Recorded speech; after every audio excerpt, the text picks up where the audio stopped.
నేడు నిరంతరం మారని దేవుడు. చెప్పండి, నిన్న నేడు అట్లా కాదమ్మా, నిన్న నేడు నిరంతరం మారని దేవుడు, మార్పు లేని దేవుడు అని కూడా ఉంది బైబిల్లో. 2000 సంవత్సరాల క్రితం ఆయన ఎలా ఉండేవాడో ఇప్పుడు కూడా ఆయన అలాగే ఉన్నాడు. ఇంకా మంచి మాట ఏంటంటే, మనం మధ్యాహ్నం మాట్లాడుకున్నట్లుగా ఎక్కడ 2-3 కూడి నా నామంలో ప్రార్థన చేస్తారో అక్కడ నేను వారి మధ్యలోకి వస్తాను. 2 చేస్తేనే వస్తాను అన్నాడు జయదేవ్. ఇంతమంది ఉన్నాం ఇక్కడ, వస్తాడా రాడా? జయదేవ్, నువ్వు పోయేటప్పుడు హోటల్ గ్రాండ్ దగ్గర ఆగు, టీ తాగదు. నువ్వు బాగా అలసిపోయినావు. నువ్వు హోటల్ గ్రాండ్ దగ్గర మన టీ తాగితే నీకు హుషారు వస్తుంది. చాలా డల్ అయిపోయినావు బిడ్డ.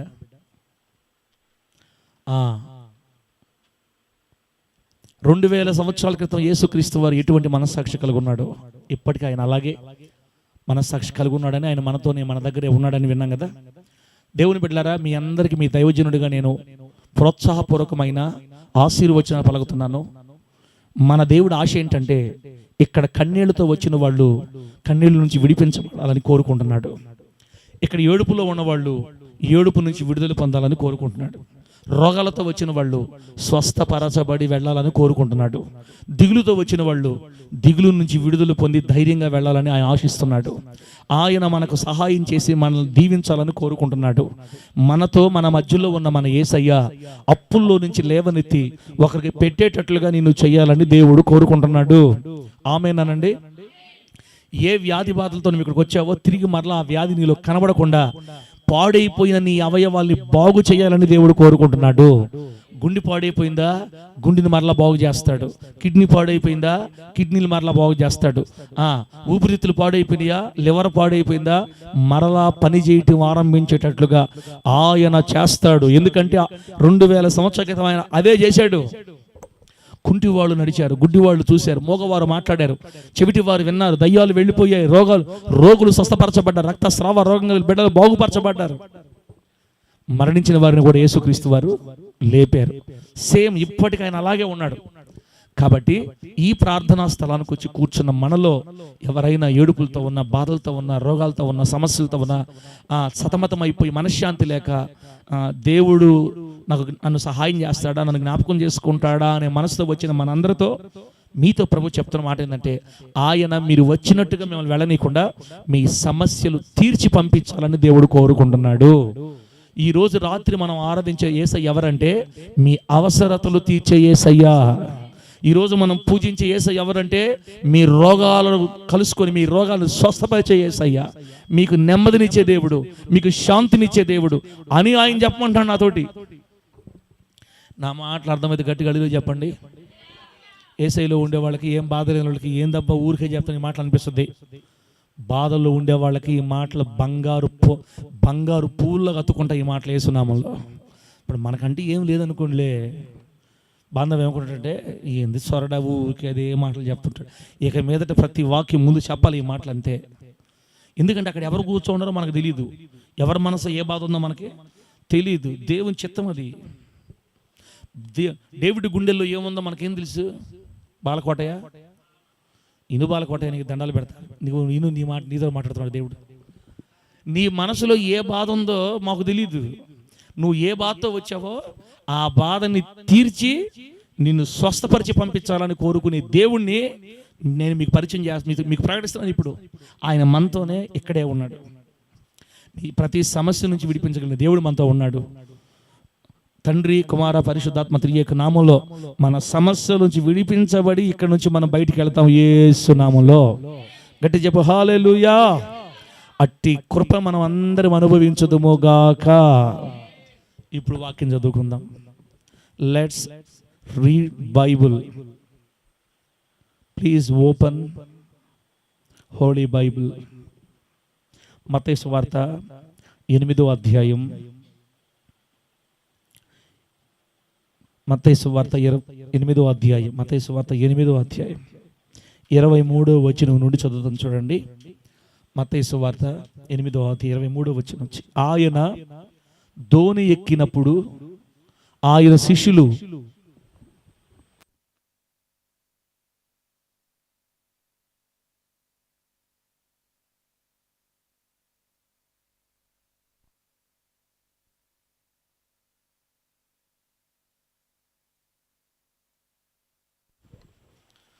చదవదాం. ఆయన ధోని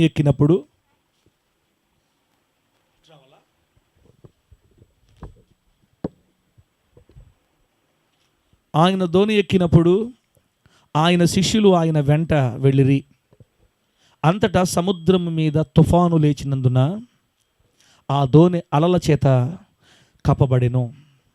అప్పుడు ఆయన నిద్రించుచుండగా వారు ఆయన యొద్దకు వచ్చి, ప్రభువా, నశించిపోవచ్చున్నాము, మమ్మను రక్షించుమని చెప్పి ఆయనను లేపిరి. అందుకు ఆయన, అల్ప విశ్వాసులారా, ఎందుకు భయపడుచున్నారు అని వారితో చెప్పి లేచి గాలిని సముద్రమును గద్దింపగా మిక్కిలి నిమ్మళమాయెను. ఆ మనుష్యులు ఆశ్చర్యపడి, ఈయన ఎట్టివాడో, ఈయనకు గాలియు సముద్రమును లోబడుచున్నవని చెప్పుకొనిరి. చదివిన ఈ వాక్యాన్ని పరిశుద్ధాత్మ దేవుడు మనకు అర్థమవునట్లు బోధిస్తూ ఉన్నప్పుడు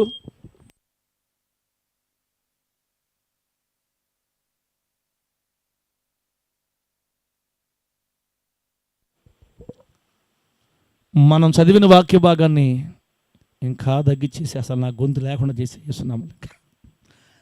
ప్రైజ్ ద లార్డ్. ఆఫ్లే మనం చదివిన వాక్య భాగాన్ని పరిశుద్ధాత్మదేవుడు మనకు అర్థమగినట్లు బోధిస్తూ ఉండగా ఆ వాక్యానుసారంగా బ్రతికే కృప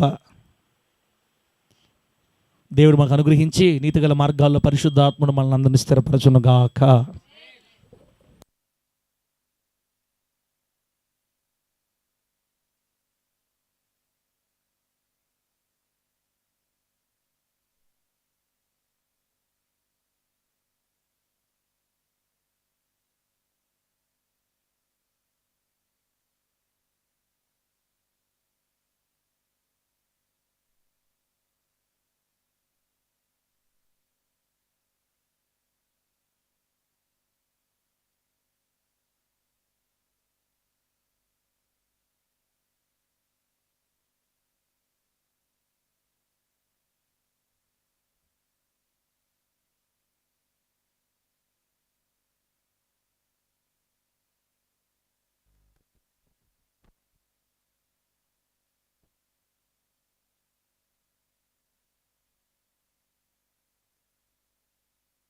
praise the lord.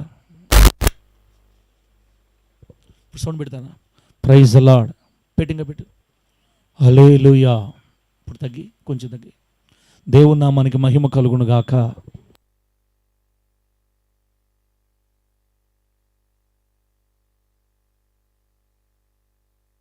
Praise the lord. హల్లెలూయా. దేవుని బిడ్డలారా, ఎక్కడ ఆపాం? అసలు ఏడబెట్టలేం మనం కదా, ఎక్కడ చెప్పలా, చదివేం వాక్యం అంతే. ఈరోజు సాయంత్రం ఒక 20 నిమిషాలు చెప్పుకొని మనం ఆపుదాం. దేవుడు మనకి ఏమని చెప్పాలని ఆశపడుతున్నాడంటే, ఈరోజు సాయంత్రం పరిశుద్ధాత్మ దేవుడు మనకు ఒక పాఠం నేర్పిస్తున్నాడు. అదేంటంటే, భయాన్ని జయించడం ఎలాగా. బాలకోటయ్య చెప్పు ఈరోజు ఏంది? భయాన్ని జయించడం ఎలాగా? డేవిడ్, భయాన్ని జయించడం ఎలాగా? భయాన్ని జయించడం తెలియక లోకంలో ఉన్న చాలామంది తమ ప్రాణాలు తీసుకుంటున్నారు. భయాన్ని జయించడము అవగాహన లేక, భయము నుండి బయటపడలేక తమ బ్రతుకులు తీసుకుంటున్న వాళ్ళు అదా అదేనా భయమును జయించుట ఎలాగు, అది అంశం పేరు. భయమును జయించుట ఎలాగు. ఈ రోజున భయాన్ని జయించడం అవగాహన లేక, భయాన్ని జయించడం తెలియక అన్యులు, ప్రభుని ఎరగని బిడ్డలు ఎందరో ఊరేసుకొని చనిపోతున్నారు. అప్పుల వల్ల, మనశ్శాంతి లేక, భార్యాభర్తల మనశ్శాంతి లేక ఆత్మహత్యలు చేసుకొని చనిపోతున్నారు. భయాన్ని జయించడం తెలియక ఎందరో తమ ప్రాణాలు తీసేసుకుంటుంటే, ఈరోజు సాయంత్రం మనం ఆరాధిస్తూ ఈ స్థలానికి చేరివచ్చి ఆయన పాదాల దగ్గర ఇంతవరకు ప్రభువుని ఆరాధించినందుకు ఆయన మనకి చెప్పదలుచుకున్న మాట ఏంటంటే, భయమును జయించడం ఎలాగా. భయమును, how to overcome fear from the help of the lord. దేవుని సహాయం నుండి భయమును జయించడం ఎలాగో మనం నేర్చుకుందాం ఈరోజు. పరిశుద్ధాత్మ దేవుడు మనకు నేర్పించాలని ఆశపడుతున్నాడు. ఏదో హౌ టు ఓవర్కమ్ ఫియర్. మరి భయమును జయించుట ఎలాగూ? భయం అనగానే మనం గుర్తుపెట్టుకోవాలి, మానవ జీవితంలో, మానవుని శరీరంలో అది ఒక భావన, ఒక భావోద్వేగం.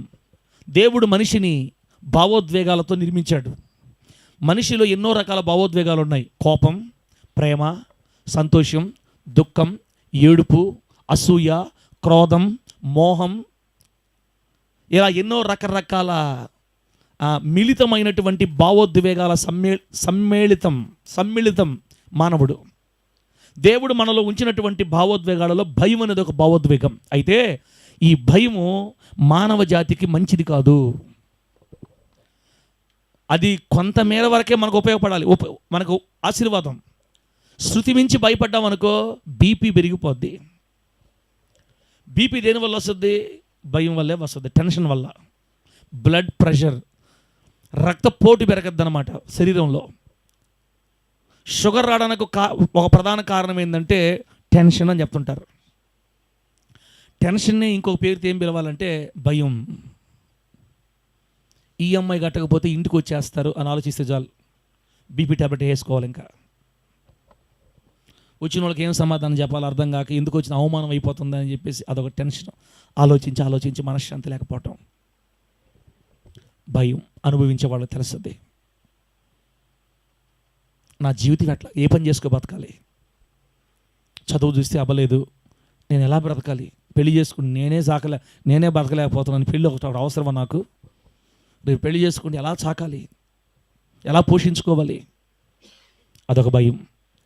జీవితాన్ని గురించి భయం, తర్వాత వృత్తిని గురించి, జీవనోపాధిని గురించి భయం, కుటుంబ పరిస్థితుల గురించి భయం. మనిషిని అనేక రకాలుగా ఈ రోజున భయం పట్టి పీడిస్తూ ఉంది. బైబిల్లో ఏం రాయబడిందంటే భయపడుట వలన మనుషులకు ఉరి వచ్చునని సామెత గ్రంథంలో రాయబడింది. భయపడుట వలన మనుషులకి ఏమొస్తుంది? ఉరి, ప్రమాదం వస్తుంది. అక్క భయపడచ్చా? మనము భయపడకూడదు. అన్న భయపడచ్చా? భయపడకూడదు. మీకేం పాస్టర్ గారు భయపడకూడదు అని చెప్తావు, మా బాధలు ఎవరికి ఏం తెలుసు నీకు అంటాడు మా అన్న. రావట్లేదా? వస్తుందా? భయాన్ని జయించడం ఎలాగా? అన్నా భయపడొచ్చా? భయపడవచ్చు. శృతి మించిందంటే బీపీ వచ్చేస్తుంది మనకి. కొంతమందికి బ్లడ్ నరాలు చిట్లే అని చెప్తుంటారు. తలలో నరాలు చిట్లేయి, మెదడులో రక్తం క్లాట్ అయిపోయిందని చెప్తుంటారు చూడండి. అది కూడా దేనివల్ల తెలుసా? ఆలోచన వల్ల, భయం వల్ల. అక్క మన శరీరాన్ని మరణానికి తీసుకెళ్ళిపోద్ది భయం. ఈరోజు సాయంత్రం ప్రభు ఏం చెప్పదలుచుకున్నాడంటే, బిడ్డలారా ఆ చదివిన మాట చూడండి. అల్ప విశ్వాసులారా ఎందుకు భయపడితిరి? 26వ వచనం చూడండి. అందుకు ఆయన అల్ప విశ్వాసులారా ఎందుకు భయపడుచున్నారు అని వారితో చెప్పి లేచి గాలిని సముద్రమును గద్దింపగా మిక్కిలి నిమ్మళమాయను.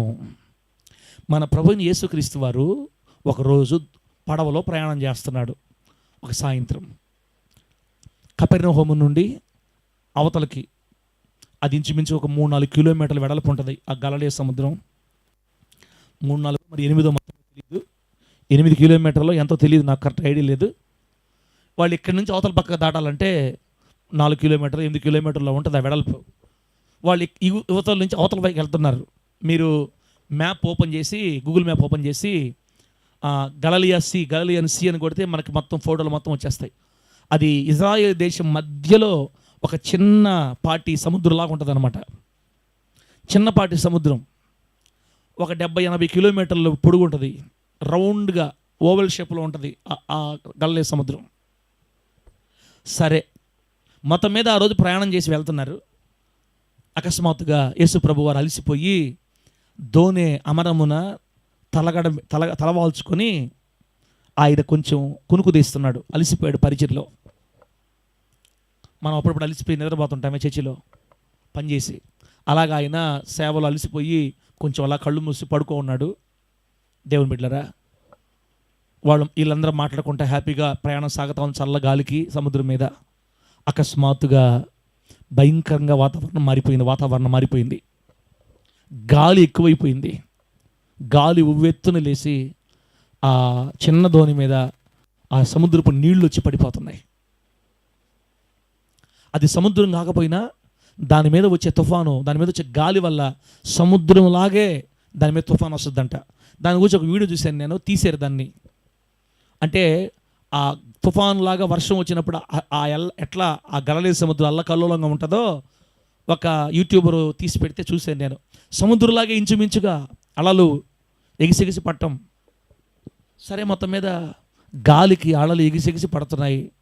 లాస్ట్కి ఏమర్థమైందంటే మేము చచ్చిపోతామని అర్థమైపోయింది వాళ్ళకి.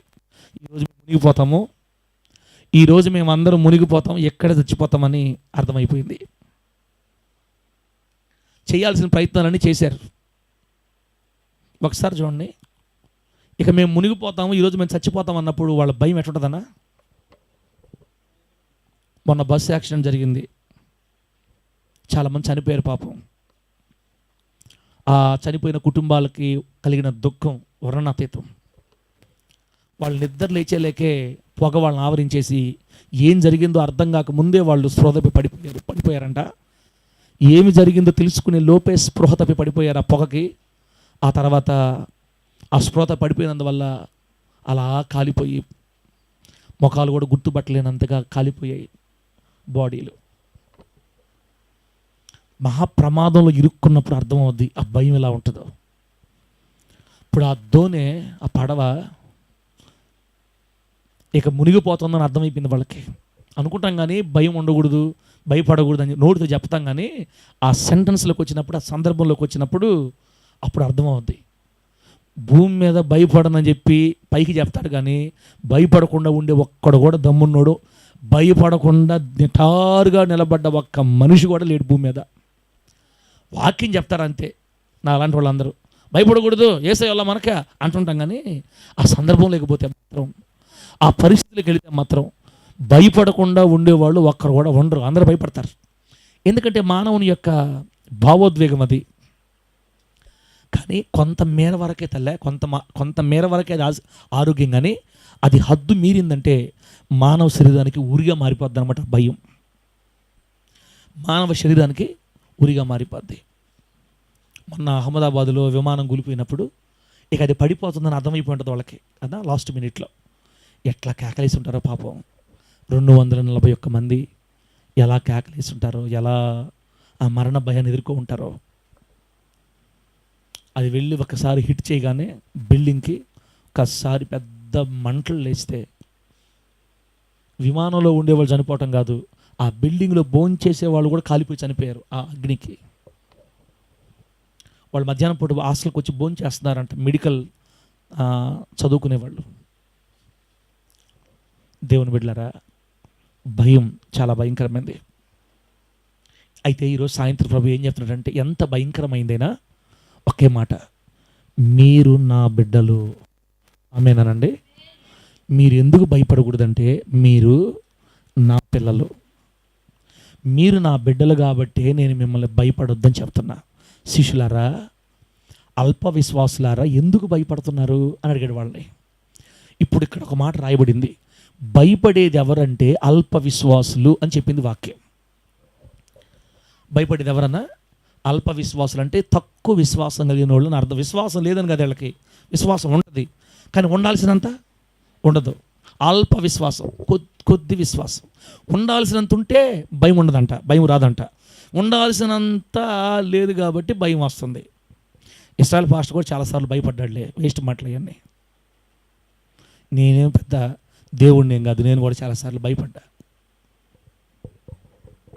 అనుకుంటాను, చెప్పుకుంటాం. కానీ వాక్యము, ఇప్పుడు యేసుక్రీస్తు వారితో జీవిస్తున్న శిష్యులు కూడా భయం వచ్చింది, అవునా కదా. ఆయన రక్షకుడు, గొప్ప గొప్ప కార్యాలు చేశాడు, ఆయన వారితోనే ఉన్నాడు, ఆయనతో తిరిగి ఆయన అద్భుతాలు చూసేవాళ్ళే భయపడ్డారు. ఇక మనదేముంది లెక్క. భయపడటం అనేది మానవ సహజ భావన, భావోద్వేగం, లక్షణం. అయితే ఈ వాక్యం ద్వారా మనం ఏం గుర్తుపెట్టుకోవాలంటే, తెలియక ముందు భయపడ్డాం. ఇప్పుడు మనం ఏం తెలుసుకోవాలంటే, మార్కు సువార్త, లూకా సువార్త, యోహాను సువార్తలో యేసుక్రీస్తు ఏం చెప్పారు చివరిలో? ఇదిగో యుగ సమాప్తి వరకు సదాకాలం నేను మీతో కూడా ఉన్నాను. ఆమేన్ చెప్పండి గట్టిగా. యుగ సమాప్తి వరకు సదాకాలం నేను మీతో కూడా ఉన్నాను. సుభాషితం తల్లి, ఈ మాట అర్థమైందా? ఈ మాట కరెక్ట్గా యేసయ్య ఎవరితో ఉన్నాడు?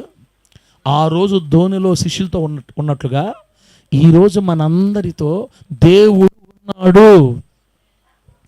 ఈరోజు మనందరితో దేవుడు ఉన్నాడు.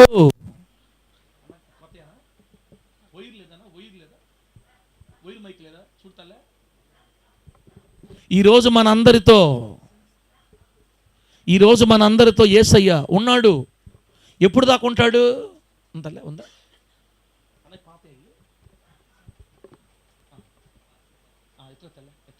ఈరోజు మనందరితో యేసయ్య ఉన్నాడు.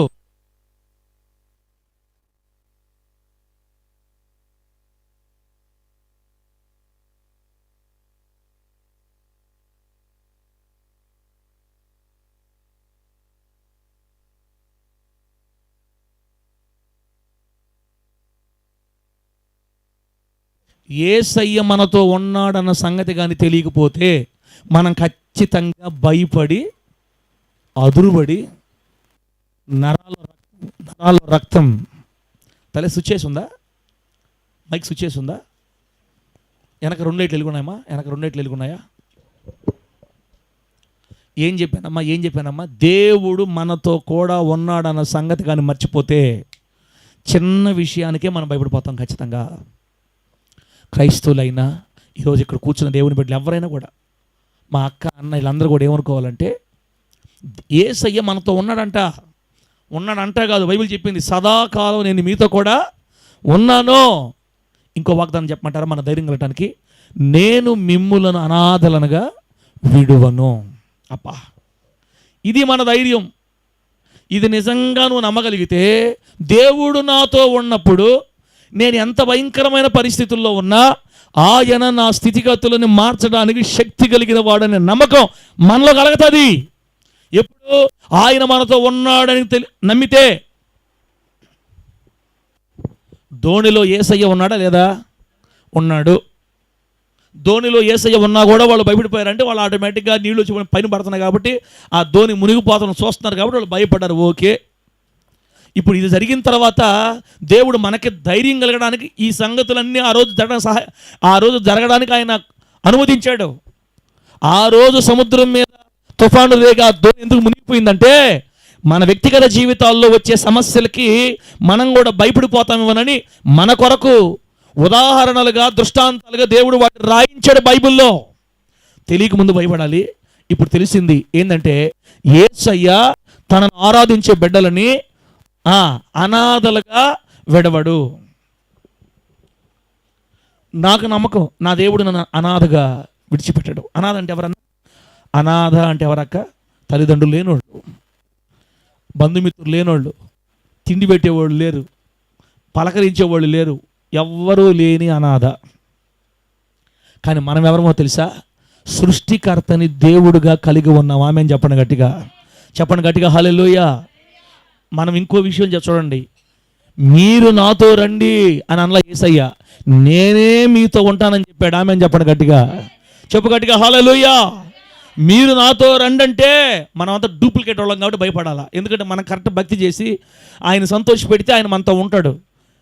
మనం డూప్లికేట్ వాళ్ళం ఆయన తెలిసే ముందుగా మీరు నాతో రాబలేరు స్వామి, నేనే. ఎప్పుడు దాకా? సదాకాలం. నా బిడ్డలారా, సదాకాలం నేను మీతో కూడా వస్తాను, సదాకాలం నేను మీతో కూడా ఉంటాను, నేను మిమ్ములను అనాథలనుగా విడవను. ఇంకా ఏముంది? నేను నిన్ను విడువను, ఎడబాయను. భయపడకము, నేను నీకు తోడై ఉన్నాను. దిగులు పడకము, నేను నిన్ను బలపరుస్తాను. నిబ్బరము కలిగి ధైర్యముగా ఉండు. యెహోషువతో చెప్తాడు దేవుడు, నేను మోషేకు తోడైనట్లుగా నీకు తోడై ఉంటాను. ఇంకా ముదిమి వచ్చు వరకు నిన్ను ఎత్తుకుని వాడను. అబ్బా అబ్బా అబ్బా ఎప్పుడు దాకా మొసలి వయసు వచ్చేదాకా నేను ఎత్తుకునేవాడిని నేను. ఏ దేవుడు ఉన్నాడు దీవెనక్క ఈ మాట చెప్పేవాడు ఈ భూమి మీద? మనల్ని ఎత్తుకునే దేవుడు కాదు ఇప్పుడు మన ప్రజలు కనపడేది, ప్రజలు ఎత్తుకునే దేవుడు కనపడుతున్నారు. దేవుడు మనుషుల్ని ఎత్తుకోవాలా లెక్క. కానీ ఈ రోజుల్లో పరిస్థితులు ఎట్లనే తెలుసా? మనుషులు దేవుళ్ళని ఎత్తుకొని తిరుగుతున్నారు. మనుషులు దేవుళ్ళని ఎత్తుకుంటున్నారు. మనుషులు ఎత్తుకునే దేవుళ్ళు చెప్పలేం, వదిలేస్తారు మధ్యలో. కానీ మనుషులను ఎత్తుకునే దేవుడు కావాలి మనకి. మనం ఆరాధించే దేవుడు ఎవరో తెలుసా? మనల్ని ముదిమి వచ్చు వరకు ఎత్తుకుంటాడంట. అంటే ఇప్పుడంతా ఎత్తుకోనిలే, ముసలి వయసు వచ్చినప్పుడు ఎత్తుకుంటాను కదా దాని అర్థం. నేను ఆల్రెడీ మిమ్మల్ని చంకలో ఎత్తుకో ఉన్నాను. ఎప్పుడు దాకా తెలుసా? నువ్వు ముసలోడయ్యేదాకా నువ్వు నా చంకలోనే ఉన్నావని చెప్తున్నాడు యేసయ్య. మన దేవుడు చంకలో ఎత్తుకోవడం మనల్ని. ఇదిగో మా అన్నని చంకలో ఎత్తుకో ఉన్నాడు, మా అక్కని చంకలో ఎత్తుకో ఉన్నాడు. బాలకోటయ్య ఉన్నాడా లేడా? నిన్ను కూడా చంకలో ఎత్తుకో ఉన్నాడు. నువ్వు దేవుని చంకలో ఉన్నావు. చంకలో ఎవరిని ఎత్తుకుంటారు? ఏమయ్య పాస్టరా ఏం మాట్లాడుతున్నాను? చిన్నపిల్లల్ని ఎత్తుకునేది, చిన్న సంటి బిడ్డలను ఎత్తుకుంటారు చంకలో. మాలాంటి వాళ్ళు ముసలోళ్ళని ఎత్తుకుంటారా అంటే, మనం ఎంత ముసలోళ్ళమైనా దేవుని దృష్టికి మనం చిన్నపిల్లలమే. ఆమేన్ అని చెప్పండి, గట్టి చెప్పండి హల్లెలూయా. ఇప్పుడు ఇశ్రాయేల్ పాస్టర్ని ఎవరు ఎత్తుకో ఉన్నారు? దేవుడు ఎత్తుకో ఉన్నాడు. ఎక్కడ ఎత్తుకో ఉన్నాడు? చంకన. తల్లి తన చంటి బిడ్డలను మరచునా? ఒకవేళ వారైనా మరస్తారేమో కానీ నేను మిమ్మల్ని మరవను, విడువను, ఎడబాయను. తల్లి పాలు తాగే పసిబిడ్డని ఎంత జాగ్రత్త కనిపెట్టి చూసుకుంటుంటుందో, మనం ఆరాధించే యేసయ్య మనల్ని అలా కనిపెట్టి చూసుకుంటుంటాడు. ఆమేన్ చెప్పండి గట్టిగా, చెప్పండి గట్టిగా హల్లెలూయా. ఇప్పుడు కొంచెం సీనియర్లు అయ్యాం, మనం పెద్దవాళ్ళు ఎదిగాం, భక్తిలో ఎదిగాం, మనకు కొంచెం జ్ఞానం వచ్చింది అంటే మనకు ఇప్పుడు 20 సంవత్సరాల వయసు వచ్చిందనుకో, తల్లి కాస్త వదిలేస్తుంది, సరే పోరా అని. ఇదిగో మా అక్క మా అన్న ఇప్పుడే పుట్టేరోళ్ళు, పాలు తాగే బిడ్డలు. మనల్నైనా కాస్త చూసి వదిలేస్తాడేమో కానీ ఏళ్ళని అసలు వదలడు. ఆమె అని చెప్పండి గట్టిగా, గట్టి చెప్పండి హల్లెలూయా. వాళ్ళకి దంతాలు వచ్చి, వాళ్ళకి పళ్ళు వచ్చి, వాళ్ళు పాలు తాగి టీ తాగి వాళ్ళు అన్నం తినే వయసు వచ్చేదాకా వాళ్ళని సంకలోనే పెట్టుకొని తిరగతాడు. ఆ తర్వాత ఏమైనా దింపేస్తాడని చెప్పాడు బైబిల్లో. ఎప్పుడు దాకా ఎత్తుకుంటాడు? మనకు సీనియర్లమైనా, మనకు కాస్త అన్ని జ్ఞానం తెలిసినా, ఈ భూమి మీద ఉన్న ప్రతి మనిషిని అనగా ఆయనను సమీపించి ఆయన కొరకు బ్రతకాలని ఆయన ఎద్దకు వచ్చి జీవితాన్ని ఆయనకి సమర్పించుకొని, దేవుడే మరి యేసుక్రీస్తు వారు నా దేవుడుగా నేను అంగీకరిస్తున్నానని ఆయన ఎద్దకు వచ్చిన ఏ వ్యక్తిని కూడా విడిచిపెట్టకుండా మనలందరినీ ఆయన చంకలో ఎత్తుకొని కాపాడుతున్న శ్రేష్టమైన దేవుడిని కలుగున్న మనం యేసు నామములో. గట్టి చెప్పండి హల్లెలూయా. మరి చంకలో ఎత్తుకొనబడిన చిన్న బిడ్డకు భయం ఉంటుందని? ఇంకా చిన్న బిడ్డ అమ్మను పట్టుకో ఉంటుందా? అమ్మ చిన్న బిడ్డను పట్టుకో ఉంటుందా? ఏంది నా ప్రశ్న మీకు అర్థం కాలేదా? చంకలో ఎత్తుకొనబడి ఉన్న చిన్న బిడ్డ అమ్మను పట్టుకొని కాపాడబడుతుంటాడా? లేకపోతే ఆ చిన్న బిడ్డ కాకుండా అమ్మ పట్టుకొని చిన్న బిడ్డని తల్లి బిడ్డను కాపాడుకుంటుంది. మీకు అర్థం కాదు, నాకు అర్థం. తల్లే బిడ్డను పట్టుకొని చంకలో కాపాడుకుంటుంది కానీ బిడ్డ పట్టుకోదు తల్లిని. అలాగే మనం ఆరాధించే యేసయ్య మనల్ని పట్టుకోన్నాడు కాబట్టి మనం ఇప్పుడు దాకా బతుకున్నాం. ఆమె చెప్పండి గట్టిగా. మనం ఆయన్ని పట్టుకోలేదు. మనం పట్టుకుంటే ఏదో ఒకటి వదిలేస్తున్నాను తెలిసే, మరే మీ సంగతి మాకు తెలిసిలేరా డూప్లికేట్ వాళ్ళారా, మీరంతా హల్లెలూయా స్తోత్రాలు అంటారు, మళ్ళీ అప్పటికప్పటికే ఆత్రం అయిపోతారు. మీ సంగతి నాకు తెలుసు. నేను మిమ్మల్ని విడవను, నేను మిమ్మల్ని ఎడబాయను, మీరు నా చంకన ఎత్తబడి ఉన్నారు. ఎప్పటిదాకా ప్రభువా? ముదిమి వచ్చు వరకు నిన్ను ఎత్తుకునేవాడు నేనే. నీ తల వెంట్రుకలు నెరయ వరకు నిన్ను ఎత్తుకొనొచ్చు రక్షించువాడను నేనే. మన తల వెంట్రుక తెల్లగా అయిపోయింది అర్థమైందంటే ముసలోళ్ళు అయిపోయి సమాధి పెట్టిలోకి పోయేదాకా మనల్ని ఎత్తుకుంటా దేవుడు మనల్ని. ఇప్పుడు చెప్పండి భయపడాలా? ఇప్పుడు భయపడాలి మీరు చెప్పండి. ఇవన్నీ మనకు జ్ఞాపకం లేకనక్క తెలియక అనమాట భయపడతాం. భయమును జయించుట ఎలాగో? భయమును జయించుట ఎలా అంటే ముందు మనం విశ్వాసంలో వృద్ధి చెందాలి. భయమును జయించాలంటే ఫస్ట్ మనం ఏం చేయాలంటే విశ్వాసాన్ని వృద్ధి చేసుకోవాలి. విశ్వాసం అంటే ఇప్పుడు చెప్పాను కదా, అల్ప విశ్వాసులారా ఎందుకు భయపడుతున్నారు? భయపడే వాళ్ళందరూ అల్ప విశ్వాసులే. మనలో భయం వచ్చింది అంటే తగినంత విశ్వాసం మనలో ఉండలేదు కాబట్టి మనకు భయం వచ్చింది. నా 2 పిల్లలు చూస్తే చదువు చూసే అటకెక్కుతుంది, వీళ్ళు ఇంక చదివేటట్లేరు, ఇంక వీళ్ళ భవిష్యత్తు ఇక బీచీల్లో ఇక మొత్తం మీద ఏంది, ఏ కాయలు అయ్యి శనక్కాయలు అమ్ముకోవటమే దానికి సరిపోతారేమో, లేకపోతే బస్ స్టాండ్ టీ పెట్టుకుని అమ్ముకుంటారేమో, లేకపోతే అలసందలు అమ్ముకుంటారేమో, గుగ్గుళ్ళు, ఇలా ఆలోచించకూడదు అనమాట. మనం బైబిల్ ఏమో తెలుసా, నేను మిమ్మును మీ పిల్లలను పోషించదను. భయం ఉంది, నేను మిమ్మును మీ పిల్లలను పోషించదను. వాగ్దానాలే మన ధైర్యం అక్క. వాగ్దానాల వల్లే మనకు ధైర్యం వస్తుంది. అందుకే విశ్వాసాన్ని వృద్ధి చేసుకుంటే ఇక మనలో భయం పనిచేయటం మానేస్తుంది. సాతానుగాడు మనల్ని ఏడిపించడానికి, మనల్ని టార్చర్ పెట్టడానికి వాడు వాడే ఆయుధం పేరు భయం. ఈ మైక్ తీసి కింద కొట్టాలనిపిస్తుంది నాకు ఇప్పుడు. కొత్తదన్నా కొనుక్కోవచ్చు యేసునామములో. డేవిడ్, నీ ప్రాబ్లం కాదులే తల్లే, నీ ప్రాబ్లం కాదులే. నా ప్రభువా, నువ్వు చూస్తున్నావు ప్రభువా, నువ్వు సహాయం చేస్తావు తండ్రి. బాగా చెప్పాలనుకున్నప్పుడు సహకరించట దీవునక్క. వేసాను కొత్త, ఎప్పుడు వేసా కొత్త. ఏంది ఇప్పుడు వేసి పెడితే మళ్ళీ ఇసురే అన్న వేస్ట్ అయిపోతాయి. ఉండను నువ్వు కొత్త వేస్తే ఇప్పుడు. డేవిడ్ ఏం చెప్పాను ఏనా అన్న, నాకు తెలిసి దూరం ఉంది కదా తల్లి. డేవిడ్ అవి కొంచెం పైకి లేపు, తెల్లగా కనపడే పైకి లేపు, అండ్ నా పైకి లేపు, ప్రభు నామానికి పైకి బాగా లేపు, లేపు, లాగు, ఇంకా వస్తుంది, లాగు, ఇంకా లాగు, అది కూడా లాగేసి. ఒకసారి అందరు గట్టిగా హల్లెలూయా చెప్పండమ్మా, చెప్పండి గట్టిగా హల్లెలూయా. ఓ చెప్పండి ఇంకోసారి గట్టిగా హల్లెలూయా. చెప్పు ఇంకోసారి గట్టిగా హల్లెలూయా. భయము జయించడం ఎలాగా, భయాన్ని జయించడం ఎలాగా? కాలు నిబ్బుడుతుంది పాస్టర్ గారు, ఇక్కడి నుంచి ఇక్కడ నిబ్బుడుతుంది పాస్టర్ గారు, నేను నడవలేకపోతున్నానని మా అన్న వచ్చాడు మందిరంకి. ఇప్పుడు అన్న ఏం గుర్తుపెట్టుకోవాలంటే, నేను వెళ్ళిన దేవుడు ఎవరంటే నన్ను చంకలో ఎత్తుకునే దేవుడి దగ్గరికి వెళ్ళాను నేను. నా దేవుడికి నా కాళ్ళు నొప్పి స్వస్థపరచడం అంత కష్టమేం కాదు. నేను ఆల్రెడీ ఆయన చంకలో ఉన్నానంట, పసిపెట్టినంట అని నమ్మాలా అక్క నిద్ర. వాళ్ళు నమ్మారంటే ఆ కాలుని పెట్టిపోద్దు, ఆ తలని పెట్టిపోద్దు, ఆ పరిస్థితులు ఎట్టిపోతాయో పూర్తిగా మారిపోతాయి యేసు నామములో.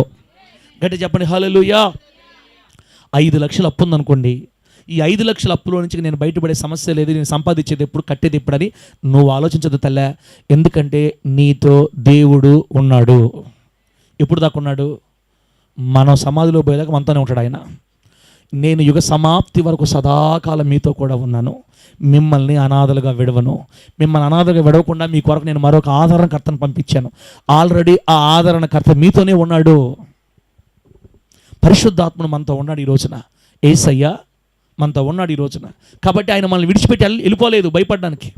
దేవుని బిడ్డ, వాక్యమే మన ధైర్యం.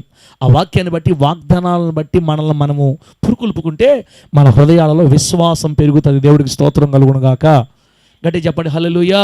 అందుకే దేవుని వాక్యం తప్ప మనకు ధైర్యాన్ని ఇవ్వగలిగింది ఈ భూమి మీద ఇంకొకటి లేదని వాక్యం రాయబడింది. అమ్మా, భయాన్ని జయించడం ఎలాగా? బాగా వినండి. వాళ్ళు అవిశ్వాసపడ్డారు. అల్ప విశ్వాసులారా ఎందుకు భయపడ్డారు మీరు అని తిట్టాడు వాళ్ళని, అరిచేడు. కానీ మీరు భయపడ్డారు కాబట్టి మీ సావు మీరు సావని వదిలేశాడా అక్కడ? మీరు భయపడ్డారు కాబట్టి మీ బాధలు మీరు పడండి, ఇంకా నాకు సంబంధం లే అనలా. ఆయన ప్రేమ కదక్క. ఎందుకు మీరు భయపడ్డారు శిష్యులారా? ఎంతకాలం మీతో మిమ్మల్ని సహించాలి? ఎందుకు ఇంత అల్ప విశ్వాసం మీకు? ఎన్ని కార్యాలు చూస్తున్నారు అని అన్నాడు కోపంగా. వెంటనే లేచి, ఆ మాట బలిష్టం నాకు. వెంటనే లేచి ఆయన సముద్రమును గాలిని గద్దింపగా, అంతేనా? చూడండి 26వ వచనం. అందుకు ఆయన అల్ప విశ్వాసులారా ఎందుకు భయపడుచున్నారని వారితో చెప్పి లేచి గాలిని సముద్రమును గద్దింపగా. అదిగో మొదట గాలిని గద్దించాడు. సముద్రములో అలలు రావడానికి కారణం ఏంటి? గాలి.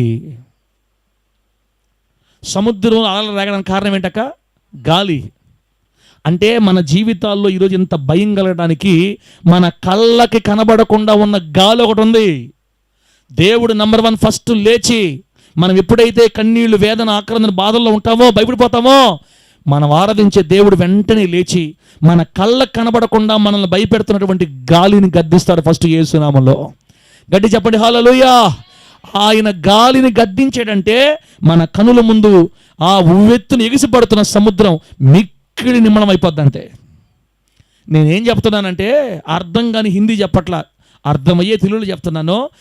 ఏ పరిస్థితుల్లో నేను భయానికి గురి చేశాయో, ఏ పరిస్థితుల్లో నువ్వు కుంగిపోయి నువ్వు భయపడిపోతున్నావో, దేవుడు ఆ భయం వెనక పనిచేస్తున్న గాలిని, కళ్ళకు కనబడకుండా మనల్ని భయపెడుతున్న గాలిని దేవుడు గద్దించి గాలిని సముద్రాన్ని మిక్కిలి నిమ్మలమయ్యేట్లుగా ఇక ఎప్పటికీ నీ జీవితంలో ఆ గాలి కనబడకుండా, ఆ సముద్ర అలలు వివెత్తున ప్రమాదకర అలలు కనబడకుండా ఒక్కడ నిమ్మలం చేసి నీ బ్రతుకులో మరలా తిరిగి మునుపటి కంటే మంచి ఆనందాన్ని, సంతోషాన్ని ఇవ్వడానికి శక్తి కలిగిన దేవుడు మనతోనే ఉన్నాడన్న ధైర్యం మనం తెచ్చుకోవాలి. దేవుని స్తోత్రం కలుగును గాక.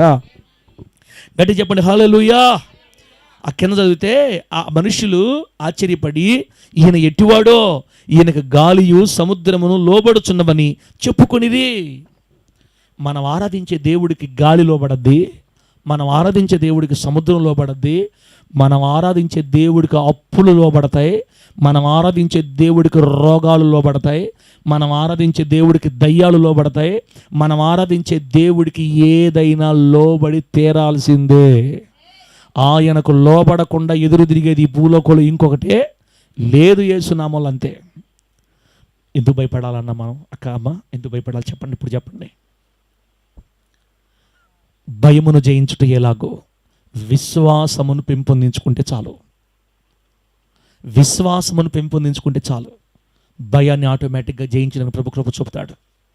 విశ్వాసం ఎలా వస్తుందో తెలుసా? వినుట వలన. విశ్వాసం ఎలా వస్తుందనా? వినుట వలన. ఏం వినాలి? ఏం వినాలంటే విశ్వాసమును గురించిన మాటలే వినాలి. మళ్ళీ మనం ఇంటి పక్కన వాళ్ళు చెప్పే కాకన్ బుల్ స్టోరీస్ విన్నాం అనుకో, ఇప్పుడు కానీ వడ్డీలు కట్టకపోతే వడ్డీలో కేసు పెడితే మనం జైలు వేస్తారంటే ఇట్లా మాటలు చెప్తుంటారు కొంతమంది. ముందే మూలవుతుంటే నక్క మీద మళ్ళీ మూలిగా నక్క మీద ఏం వేస్తున్నారు? తాటికాయలు వేస్తుంటారు. ఈ మూలిగా నక్క మీద తాటికాయలు వేసే వాళ్ళ మాటలు అసలు వినకూడదు. మనం వినాల్సింది ఏంటంటే విశ్వాసపూరితమైన మాటలు వినాలి. ఆ విశ్వాసపూరితమైన మాటలు దైవజనుని నోటి మాట ద్వారా మాట్లాడుతున్నప్పుడు మనకు దొరుకుతాయి. వాక్యం చదివేటప్పుడు దొరుకుతాయి. బిడ్డ, మీకు మీరుగా బైబిల్ చదివి విశ్వాసం తెచ్చుకోలేరు కాబట్టి మా లాంటి వాళ్ళని పెట్టి మిమ్మల్ని పోషిస్తున్నాడు దేవుడు. ఆమె చెప్పడం గట్టిగా. బైబిల్ చదవడం ద్వారా మీకే విశ్వాసం వచ్చే పని అయితే ఇక మా లాంటి వాళ్ళకి భూమి మీద పనే లేదు ఇంకా. ఇప్పుడు మీకు వాక్యం చెప్తుంటే నాకు ధైర్యం వస్తుంది తెలుసా. ఇప్పుడు మీకు వాక్యం మీకు చెప్తున్నానా ఆటోమేటిక్గా. అందుకే బైబిల్ ఏం రాయబడిందంటే, ఎటువంటి రెండంచులు గల వాడిగల ఖడ్గము కంటేనో, అంటే ఒక కత్తికి ఒకవైపే పదును ఉంటుంది. కత్తికి మామూలుగా చాక్ అయినా కత్తికైనా ఒకవైపే పదును ఉంటుంది. ఇప్పుడు వాక్యం అనే కత్తికి రెండు వైపుల పదును. అది కూడా అంత వాడిగల కత్తి అంటే రెండంచుల వాడిగల ఖడ్గమును పోలిన వాక్యమును పోలిన కత్తి ఇక భూమి మీద ఇంకొక కత్తి లేదు. ఎంత దూరం దిగదో తెలుసా? మూలుగుల్లోని దిగిపోద్దంటే వాక్యం యేసునామములో. అక్కడున్న పాపాన్ని పట్టి లాగదు బయటికి. కేళ్లను విభజించినంత మట్టుకు దూరుచు, మూలుగులలోనికి దూరుచు, హృదయపు తలంపులను శోధిస్తుందంటే వాక్యం. బిడ్డలారా, అందుకే మనం ఎప్పుడు కూడా వినే మాటలు పాజిటివ్ మాటలు వినాలి, విశ్వాసపూరితమైన మాటలు వినాలి. దేవుడు ఉన్నాడు, నా ప్రభు చేస్తాడు. అమ్మా ఏం భయపడబాకండి అమ్మా, ఈ మాటలు ఏంటి ఉండాలా? సైతంగా అప్పుడప్పుడు చెప్పే మాటలు, అది కట్టకపోతే స్టేషన్ కేసు పెడతారని, ఇది పెట్టకపోతే మన ఇంట్లో వస్తువులు ఎత్తుకోపోతాం, ఇది పెట్టకపోతే.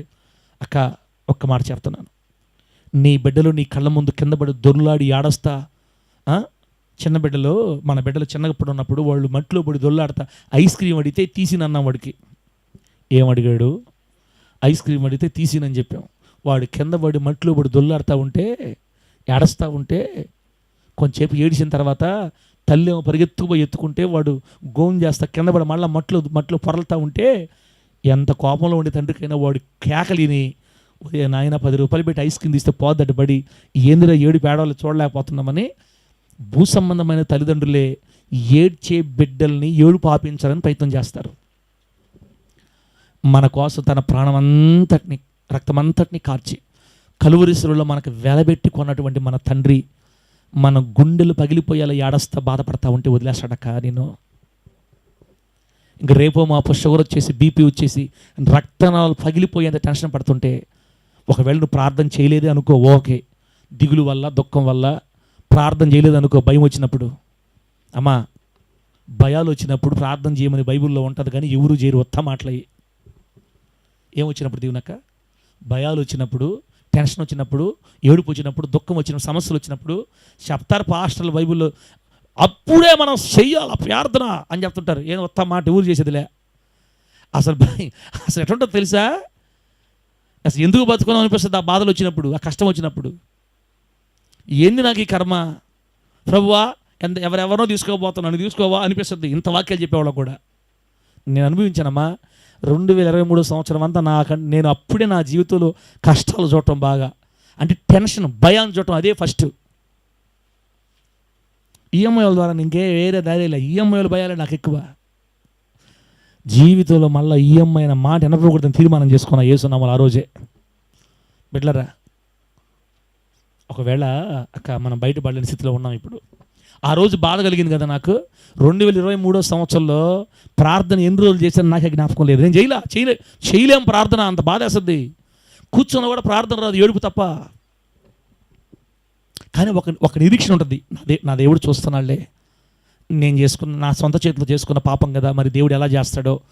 అది కూడా నేను 2023లో కనుక నాకు ఈ రూట్ అలవాటు అయిన ఉంటే, నాకు ఈ నేత్రాలు తెరవబడిన ఉంటే నేను అంత ఏడ్చేవాడిని కాదు అసలు. జయదేవ్, ఈ రూటు దేవుడు మనల్ని ఎంత తోడుగా ఉండి మనల్ని ఎత్తుకొని ప్రేమిస్తున్నాడు, ఆయన మనతో ఉన్నాడు. అప్పుడంతా ఏముండేదంటే, ఏమో నేను కరెక్ట్గా ప్రార్థన చేయట్లేదు కాబట్టి నాకు ఈ శ్రమలు వస్తున్నాయేమో, నేను దేవుళ్ళు రోజు వాక్యం చదవట్లేదు కాబట్టి నాకు దానికి దేవుడు తోడుగా లేడేమో, నేను 3 గంటలు వేసి ప్రార్థన చేయట్లేదు కాబట్టి దేవుడు ఇట్టు ఉండేది అప్పుడు అంతా. అందుకని మనం ఏం చేస్తాం, ఇంకేం చేస్తాం, ప్రార్థన చేసేది లేదు, ఆయన మనల్ని విడిపించేది లేదని దిగులు పడతా ఉండేవాళ్ళమే. ఇప్పుడు ఏమర్థమైంది తెలుసా, నా కూతురు ప్రార్థన చేసినా చేయకపోయినా నా కూతురు అంటే నాకు ఇష్టమే. ఆమె చెప్పండి గట్టిగా. నా కూతురు ఆదివారం చర్చికి వచ్చినా రాకపోయినా నా కూతురు అంటే నాకు ఇష్టమే. నా కూతురు నా మాట వినకుండా గందరగోళాలు చేసినా నాకు ఇష్టమే. నా కడుపును పుట్టిన బిడ్డనే నేను ఈ విధంగా ప్రేమిస్తుంటే, నా కోసం ప్రాణం పెట్టిన నా తండ్రికి నేను ఎంత ఇష్టం. అవునా కాదు తల్లి, అమ్మ అవునా కాదా? ఉండారా లేరా? ఉండారని వాళ్ళు చెప్పండి గట్టిగా. ఉండారని వాళ్ళు గట్టిగా అల్లు చెప్పండి. బిడ్డలారా, బైబిల్లో ఒక మాట ఉంది, తన ప్రియులు నిద్రించుచుండగా ఆయన వారికి ఇస్తున్నాడని రాయబడింది 127వ కీర్తనలో. దుఃఖం ఎక్కువైనప్పుడు నిద్ర వస్తుంది, ప్రార్థన రాదు. ఏలియా గారికి చచ్చిపోవాలని ఆశ వచ్చింది. ఎప్పుడమ్మా సుభాషితమ్మ తల్లి? ఏలియా గారు చనిపోవాలని కోరుకున్నాడు. ఎప్పుడు చెప్పండి? ఏం పేరు? యెజెబెలు రేపు ఈ వేళకి నిన్ను చంపకపోతే బస్తీమే సవాలని చెప్పింది రాణి. ఇక రాణి అప్పటికి ఎంతమంది చంపేస్తుంది ఆ మనిషి. ఇక భయపడిపోయి ప్రాణభయంతో ఈ మనిషి నన్ను ఖచ్చితంగా చంపేస్తుందని భయపడిపోయేసి అడవిలోకి పారిపోయి ఒక చెట్టు కింద కూర్చొని గంటసేపు ప్రార్థన చేశాడు. ఒకటే మాట ప్రార్థన చేశాడా, నా పితరుల దేవా, అబ్రహాం ఇస్సాకు యాకోబుల దేవా, నా పితరుల కంటే నేను ఎక్కువని కాదు, నన్ను తీసుకో, ఇంత మట్టుకు చాలు, ఇక తీసుకో. అదే ప్రార్థన.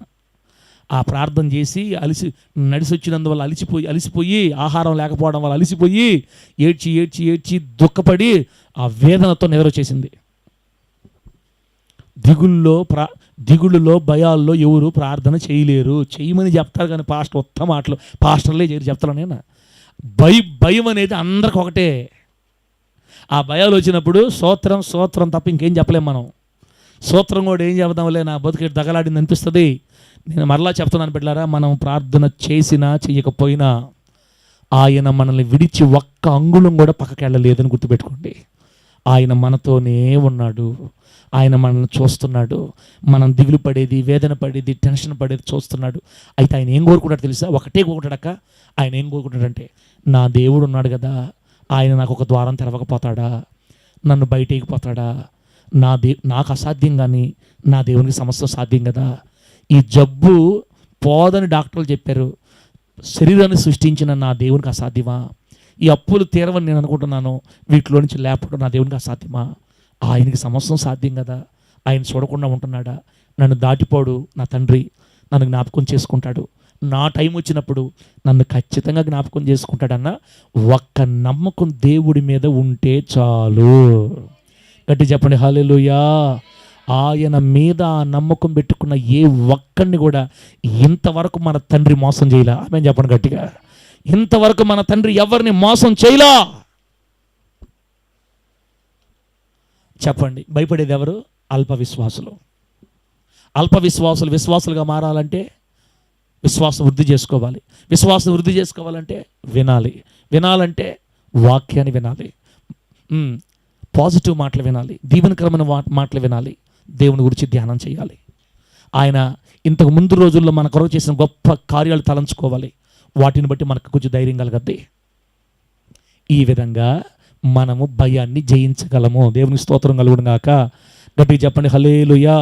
నేను మరలా చెప్తున్నానక్క, నీవు అట్టడుగు స్థాయికి పడిపోయి ఇక నేను తొందరలో చచ్చిపోతానని నువ్వు ఫిక్స్ అయిపోయినా కూడా, నువ్వు ప్రార్థన చేయకపోయినా, నీ గురించి ఏ పాస్టర్ ప్రార్థన చేయకపోయినా, నేను సంఘం పట్టించుకోకపోయినా, నీకు కూడా నిరాశ వచ్చేసి దేవుడి గురించి ఆలోచించకుండా, చర్చికి కూడా రాకుండా, ఇంట్లో తలుపేసుకొని 40 రోజులుగా మంచం మీద ఎక్కి మరణం కోసం ఎదురు చూపులు చూసి ఇక రేపు మాపో చచ్చిపోతానని నువ్వు ఫిక్స్ అయిపోయినా కూడా, అనగా నీ విశ్వాసం 0 స్థాయికి పడిపోయినా కూడా, ప్రేమగల తండ్రి తప్పిపోయిన ఒక్క గొర్రె కోసం ఎత్తుక్కుంటూ వస్తాడు నీ ఇంట్లోకి యేసునామములో. ఆయన మరణానికి మనలను అప్పగించడు. ఇది మన విశ్వాసం. నేను చెప్తున్నాను అక్క, నా సొంత అనుభవం చెప్తున్నాను. నేను నా సొంత అనుభవం నుంచి నాకు దిగులు దుఃఖం వచ్చిందంటే ప్రార్థన లేదు, గీర్థం లేదు. యేసునామములో ఆమేన్. పక్కన తినటం పనుకోవడం అంతే. నువ్వేం చెప్పావు ప్రభువా? నువ్వు నిద్రపోతుంటే నేను నీకు ఇస్తాను చెప్పావు. నేను ప్రార్థన చేయలేదు, నాకు మైండ్ బాగలేదు, నాకు మెంటల్గా ఉంది, టీ తాగాలి పోయేసి. నేను ప్రార్థన లేదు, వాక్యం దేవుడు లేదు, నేను పడుకుంటా. అప్పుడు దేవుడు అనేక రకాలుగా వచ్చి నన్ను దర్శిస్తాడు. బిడ్డలారా, నాకు తెలుసు, నేను అనిపిస్తున్నా దీన్ని.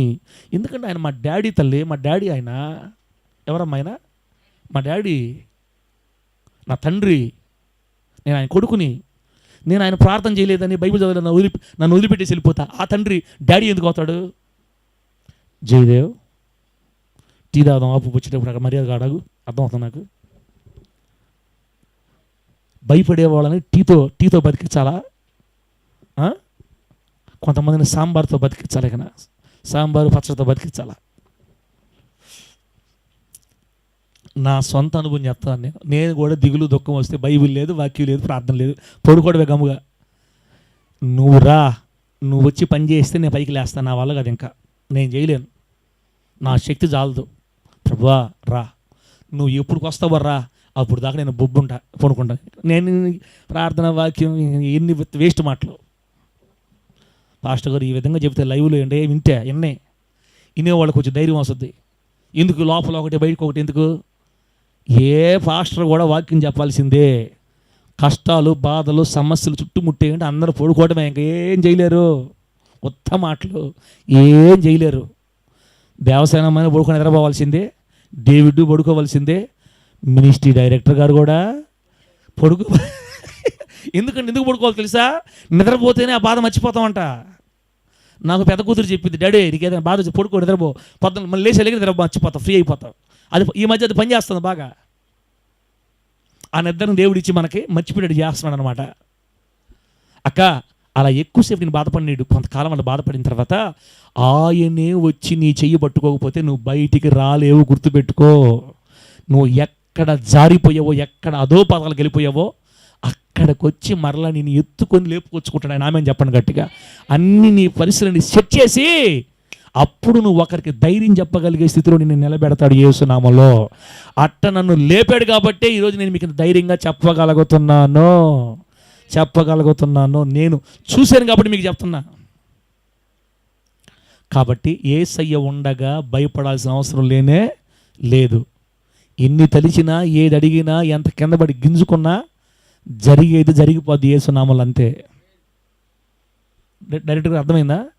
కిందపడి దొర్లాడినా, గింజుకున్నా, ఏడ్చినా, మెంటలు వచ్చేసినా, బీపీ వచ్చేసినా, నరాలు ఉబ్బిపోయినట్టు ఏడ్చినా, 40 రాత్రులు ఉపవాసాలను ప్రార్థన చేసినా, అసలు ఒక్కరోజు కూడా ఉపవాసాలను ప్రార్థన చేయకుండా నిద్రపోయినా, నేను చెప్తున్నా. కొంతమంది అంటారు సమస్యలు వచ్చినప్పుడు 3 రోజులు ప్రార్థన ఉపవాసం ప్రార్థన తొందరగా పోతాయే. అంతలే 7 రోజులు ఉన్నా కూడా తెరవు.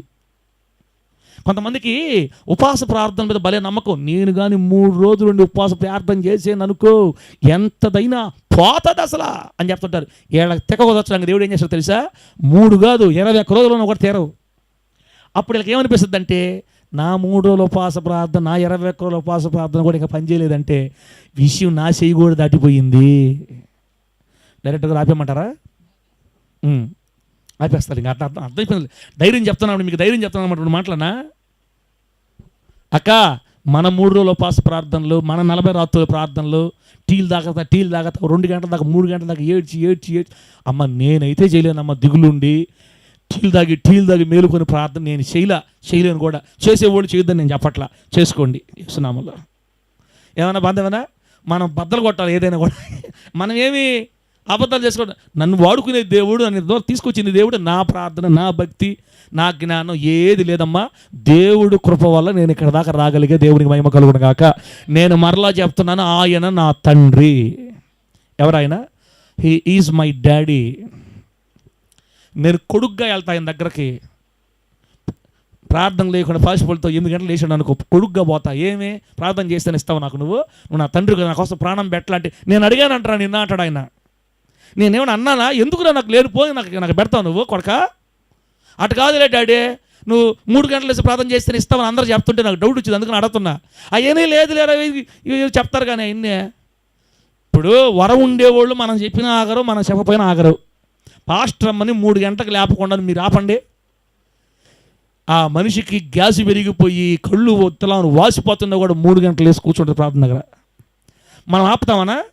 ఆ వరం ఉండేవాళ్ళని, ఆ కృప ఉండి తలాంత ఉండేవాళ్ళని మనం ఆపలేం. చెప్పినా వాళ్ళు పడుకోరు. ఇప్పుడు నేను చెప్పా పడుకో పాస్టర్ అమ్మ, ఇంకేం కాదని ఆ పడుకోదా. అంతే, కృప దొరికింది, కృప ఇచ్చేసాడు దేవుడు. ఆ టైంకి నిద్ర కూడా రాదు, వెనుక వచ్చేస్తుంది. 3 గంటలకు 3 లేసి స్తోత్రం గోని పెడుతుంటుంది. నాకు లేదు ఆ భాగ్యం. గమ్ము పడుకుని నిద్రపాటు వేస్తున్నాము లామేనంతే. 5కి లేస్తే 5కి చేసుకుంటా, 6కి లేస్తే 6కి చేసుకుంటా, 7కి లేస్తే 7కి చేసుకుంటా. ఆయన ఎప్పుడు లేపితే అప్పుడు చేసుకుంటా. ఏం చేయకపోతే ఆశ తెచ్చవా అని ఆయన అడిగే అంతలు కూడా లేదు అని నాకు చెప్పాలయన. నా పిల్లలారా, మీరు హృదయపూర్వకంగా భక్తి చేయండి. మీరు టెన్షన్గా భక్తి చేయొద్దు. భక్తి అనేది ఒక పంజరంలో బంధించబడి చేసేది కాదు. మనం ఫ్రీగా చేయాలి భక్తి. 10 గంటలకు లేచి వచ్చి కూర్చున్నా నీ తండ్రి దిగి వస్తాడు నీ దగ్గరికి యేసునామములో. ఆయనకి మనం కావాలక్క. 3 గంటల ప్రార్థన కావాల్సింది ఆయనకి మనం కావాలి. ఏసైకి నువ్వు కావాలి తల్లి దేవస్థానమ్మా. నువ్వు 8 గంటలకు కూర్చో, 10 గంటలకు కూర్చో, మధ్యాహ్నం 3 గంటలకు కూర్చో, నువ్వు ఎప్పుడు కూర్చున్నా తండ్రి అంటే వచ్చేస్తాడు నీ దగ్గరికి. ఎందుకంటే ఆయనకు మనం కావాలి. ఒక్క కన్నీరు బొట్టు చాలు. క్షమించు డాడీ, నాన్న క్షమించు తండ్రి, అయ్యా మాట్లాడకూడని మాట మాట్లాడానయ్యా, చేయకూడని పని చేశానయ్యా, నేను చాలా బాధ పెడుతున్నానయ్యా, నేను నిన్న ఇంత బాధ పెడుతున్నా కూడా నాకు 3 పూటలు తిండి పెడుతున్నావయ్యా అని ఏడిస్తే ఎంత కరిగిపోతాడో అసలు. ఆయన ఎంత కరిగిపోతాడో. తండ్రి నాకు ఎంత మంచి బట్టలు ఇచ్చావు, కొత్త బట్టలు ఇచ్చావు, 3 జతల బట్టలు ఇచ్చావు తండ్రి నాకు అంటే ఎంత కరిగిపోతాడో. ఆయనకి ఆయన అర్థం చేసుకునే బిడ్డలు కావాలా. 3 గంటలకు లేచి రోబోల్లాగా స్తోత్రం టిక్ టాక్ హల్లెలూయా. ఎవరు కావాలి ఇదంతా? రోబోలు చేసిన ప్రార్థన చేసి ఎవరికి కావాలా? నేనేం చేసేవాళ్ళు అనట్లేదమ్మా. మీరు చెయ్యండి, గ్యాసులు బాగా తెచ్చుకోండి, నిద్రలు కూడా చంపుకోండి, మీరు పరలోకంలో పెద్ద పెద్ద బహుమానాలు పొందండి, మాకేం పర్వాలే. మేము మాత్రం ఎప్పుడు లేసి అప్పుడు కూర్చుంటాం దేవుడి దగ్గర. ఆమె చెప్పండి గట్టిగా. అందుకే సంఘంలో ఉండి ఎక్కువ మంది నా పార్టీ ఉంటారు ఎక్కువగా. వాళ్ళ అమ్మ పార్టీ తక్కువ మంది వాళ్ళ అమ్మ పార్టీ. ఇవన్నీ నేను ఎందుకు చెప్పానంటే, దేవుణ్ణి మనం దేవుళ్ళలాగా చూడాల్సింది తండ్రిలాగా చూడాలి. మన తండ్రి అక్క. నా కూతురు ఏడుస్తుంటే కొంచెంసేపు నేను మౌనంగా ఉండగలుగుతాను, కానీ వాడు అట్టే ఏడుస్తూ ఉంటే, ఇందాక హవీలో నేను కారులో ఒక మాట అన్నా, వస్తా ఈ వాట్సాప్ దగ్గర పాసిపోర్ట్ వేసుకొని చెప్తా నోరు ముయ్యి అన్నా. అదే కానీ ఇంతకుముందు హవీలో కానీ అయిన ఉంటే నాకు వెంటనే ఇచ్చేది కౌంటరు. కానీ ఇప్పుడు మౌనం అయిపోయింది. నాకు 1 నిమిషం తర్వాత నాకు ఎంత బాధేసిందంటే, నా బిడ్డని ఎంత మాట అనేసానే. అబ్బా చూసారా, నేను ఒక మాట అనిన దానికే నా బిడ్డ విషయం నేను చాలా చాలా బాధపడా మనసులో. నా కడుపును పుట్టింది కాబట్టి ఆ బిడ్డ బాధపడింది, లోపల బాధపడుతుందిలే, నా బిడ్డను బాధ పెట్టేసానే. ఎందుకన్నా నాయన ఆడేమో 53 చూపిస్తుంది, నాకే 0 చూపించింది, తొందరపడ్డానా అనిపించింది. ఒక తండ్రిగా బిడ్డను ఒక మాట అంటేనే నేను ఇంత ఆలోచిస్తున్నానే. నా కోసం ప్రాణం పెట్టిన నా తండ్రి నేను ప్రార్థన చేయకపోతే నన్ను వదిలేస్తాడా? నేను కొంచెం నిద్రపోతే నా తండ్రి వదిలేస్తాడా? ఉపవాసం ఉండకపోతే నన్ను వదిలేస్తాడా? బైబిల్ చదవకపోతే వదిలేస్తాడా? చదవకూడదని చెప్పట్లేదు అక్క, చదవాలి, చెయ్యాలి. కానీ దేవునికి దానికి సంబంధం లేదు. ఆయన మన తండ్రి. ఏ టైంలో ఆయన దగ్గరికి వెళ్ళొచ్చు, ఏమైనా ఆయనతో మాట్లాడచ్చు, ఏమైనా ఆయన చేయించుకోవచ్చు. ఆయన మన కొరకు చేయడానికి ఎప్పుడు సిద్ధంగా ఉంటాడు యేసు నామములో. అందుకే మన దేవుడి పేరు ప్రేమ స్వరూపి. ఎవరు మన దేవుడు? ఇక నిద్రపోదామా? ఇక నుంచి ఇక ఆపేసి నిద్రపోదాం. ఇక నుంచి మన దేవుడు ఎవరు? ప్రేమ స్వరూపి. కాబట్టి ధైర్యం ఉండక్క తమ్ముడా, ధైర్యం ఉండు. నీ తండ్రి అనుక్షణం నీ ఆలోచనలు బతుకుతున్నాడు ఆయన. ఒక్కసారి ఆయన వైపు చూడు. నీ ఆలోచనలతోనే సతమతమైపోతున్నాడు. నీ గురించి తలంపంతా. నువ్వు ఏడస్తా ఉంటే ఆయన నవ్వుతా ఉండడు తెలుసా. నా బిడ్డ ఏడిస్తే నేను ఎట్ట లోపల కుంగిపోతానో, మనం ఏడుస్తుంటే మన పక్కనే చేరి ఆయన దుఃఖపడుతుంటాడు. నేనున్నానమ్మా, ఎందుకు టెన్షన్ పడుతున్నావు? విశ్వాసం లేదా? నేను లేనమ్మా, అని ఒక్కసారి నా వైపు చూడమ్మా, నేను చేస్తానమ్మా. నువ్వు ఏడటం వల్ల ఏం ప్రయోజనం అమ్మా? నీ వెంట్రుక నువ్వు తెల్లగా కానీ నల్లగా కానీ చేయలేవమ్మా. నీ ఎత్తు మోరడు ఎక్కువ చేసుకోలేవమ్మా. నీ చింత యావత్తు నా మీద వేయి, నేను తీరుస్తాను. నువ్వు ప్రయాసపడుతున్నారా, నేను నీకు విశ్రాంతినిస్తా. నా కౌగిల్లో విశ్రాంతి తీసుకో బిడ్డ. నీ పరిస్థితులన్నీ నేను మారుస్తానని దేవుడు మనతో ఎంత ప్రేమగా మాట్లాడుతుంటే ఎందుకు దిగులు పడాలి? ఎందుకు దుఃఖపడాలి? ఎందుకు బాధపడాలి? 45 కిలోమీటర్లు నడిచి వెళ్ళి నాయుని విధవరాలు కుమారుని బ్రతికించి ఆమె ఏడుపును తుడిచిన, ఆమె కన్నీళ్లు తుడిచిన నా యేసయ్య నీ కొరకు నీ ఇంటికి నడుచుకుంటారాడా? నీ కోసం యేసయ్య నడుచుకుంటారాడా? భయపడద్దు. ఈ మాటలు జ్ఞాపకం చేసుకొని భయాన్ని జయిద్దాం. ఇప్పుడు లాస్ట్ మాట ఇంకా ఆపేస్తున్నా. పుణ్యక్షేత్రాలు పోతున్నారు ప్రజలు. పుణ్యక్షేత్రాలకి తీర్థయాత్రలకు పోతున్నారు. తీర్థయాత్రలకు పోయి నదుల్లో మునుగుతున్నారు. నదుల్లో మునిగి వాళ్ళు ఏమనుకుంటున్నారు తెలుసా? నా పాపాలు ఇంతటితో పోయినాయి అని నమ్ముతున్నారు వాళ్ళు నమ్ముతున్నందువల్ల ఇక వాళ్ళ మనస్సు వాళ్ళని నేరారోపణ చేయట్లా. నేను పాపం చేసిన నేరారోపణ చేయట్లా. సంవత్సరం అంతా గుడిసెట్టు పనులు చేసేది, లాస్ట్లో పోయి ఆ నదిలో మునిగి వస్తే పాపాలు పోయినాయి ఫీల్ అయిపోతున్నారు. నిజానికి పాపాలు పోయినాయా? పోలేదు. వాళ్ళ పాపాలు వాళ్ళ మీదే ఉన్నాయి. కానీ పోకపోయినా కూడా పోయినాయి అని వాళ్ళు నమ్మి వాళ్ళంత ధైర్యం వెళ్ళిపోతుంటే, పాప భారం అంతా భుజాల మీద పెట్టుకొని నెత్తి మీద మోసుకుంటా లేవని నమ్మే వాళ్ళు అంత సంతోషంగా వెళ్ళిపోతుంటే, పాపములు క్షమించగలిగిన యేసయ్య పాదాల దగ్గర ఉండి కూడా ఎందుకు దిగులు పడాలక్క మనం? ఒక్క మాట చెప్తే చాలు, తండ్రి నేను పలాని పొరపాటు చేశాను, ప్లీజ్ ఫర్గివ్ మీ అంటే చాలు. తండ్రి నన్ను క్షమించంటే చాలు. మనము మన పాపాలు ఒప్పుకుని ఎడల ఆయన నమ్మదగిన వాడు, నీతిమంతుడు కనుక ఆయన మన పాపాలు క్షమించి సమస్త దుర్నీతి నుండి పవిత్రులుగా చేసేస్తాడు. వెంటనే కడిగేస్తాడు, అంతే. మన నీతిమంతులుగా మారుస్తాడు. మళ్ళీ వెంటనే బయలుదేరి వెళ్ళిపోవటమే. కాబట్టి దేవుని బిడ్డ, మనం నేనేదో పాపిని, నేనేదో అవన్నీ పెట్టుకోబాక. ఇంకా నీతో దేవుడు ఉన్నాడు, నిన్ను దేవుడు ప్రేమిస్తున్నాడు, నిన్ను విడిచిపెట్టలేదు. ఆయన నీతోనే ఉన్నాడు.